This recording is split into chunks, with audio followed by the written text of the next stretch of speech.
Y vamos a explicar por qué razón.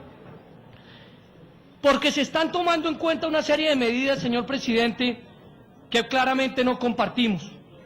La primera de ellas, por ejemplo, la que hace referencia a aumentar el umbral del 2 al 5%.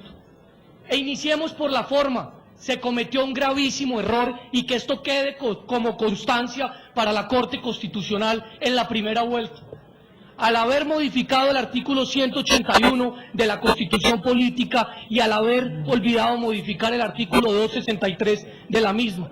¿Por qué razón? Porque se está pretendiendo aumentar el umbral del 2 al 5% para crear partidos políticos, pero se está olvidando que con la vigencia del artículo 263 se podrá acceder a curul, bien sea en Senado o en Cámara, únicamente obteniendo el 2%. Hay ahí entonces una incongruencia, y una incongruencia que va a quedar plasmada nada más y nada menos que en la Carta Política colombiana. Valdría la pena entonces preguntarse si lo que estamos haciendo, lo estamos haciendo de manera correcta. Pero esa era la forma, que de alguna u otra manera debería no importarnos mucho. Entremos al fondo. Fue la Constitución del 91 la que, a propósito de proteger el principio del pluralismo, señaló la necesidad de permitir la creación de expresiones diferentes a las tradicionales. Y lo hizo simplemente porque quedaba en absoluta evidencia, después de grandes y emotivos discursos del doctor Luis Carlos Galán, o después de grandes y emotivos discursos, incluso de Ingrid Betancourt, que había una situación de concentración de poder y que la ciudadanía no compartía, no comulgaba con eso. Ahí se abren unos espacios que de alguna u otra manera no son tan amenazantes como lo hemos hecho notar, no son tan problemáticos como lo hemos hecho pensar. Son espacios donde simplemente hay la posibilidad de crear diferencia a propósito de la participación, porque es al fin y al cabo el elector el que toma la determinación final al elegir o al dejar de elegir. Y en ese sentido me parece a mí una equivocación muy grande, colegas, amigos, ciudadanos, en pretender aumentar el umbral con el argumento de fortalecerle el partido. ¡Qué contradicción en la que entran quienes defienden esa tesis!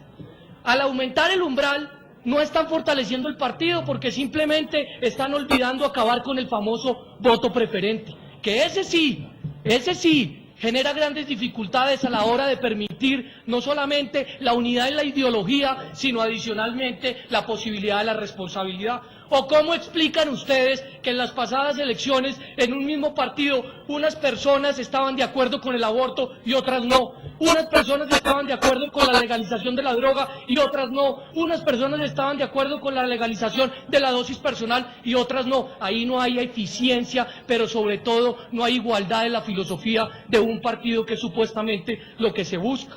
Y si se está pretendiendo fortalecer los partidos, se está olvidando la democracia interna. Nada más y nada menos. En el último pliego de modificaciones que yo conocí, se deja la consulta popular como optativa. Qué error tan garrafal, qué error tan grande. Debería ser, si usted lo que quiere participar y fortalecer un partido, una obligación de la colectividad. Exigir que las decisiones se tomen no solamente por las mayorías, sino adicionalmente por la posibilidad de intervención del voto público. Entonces, en ese sentido, hay diferencias. Hay quienes pensamos que aumentar el umbral va a generar gravemente, o mejor, prontamente, la desaparición de las minorías políticas y de las expresiones públicas. Habrán otros argumentos muy respetables, pero acá lo que se pretende es dejar los que uno defiende, en los que uno cree y sobre todo en los que eventualmente se puede hacer entrar en razón a los colegas con los argumentos, jamás con la fuerza.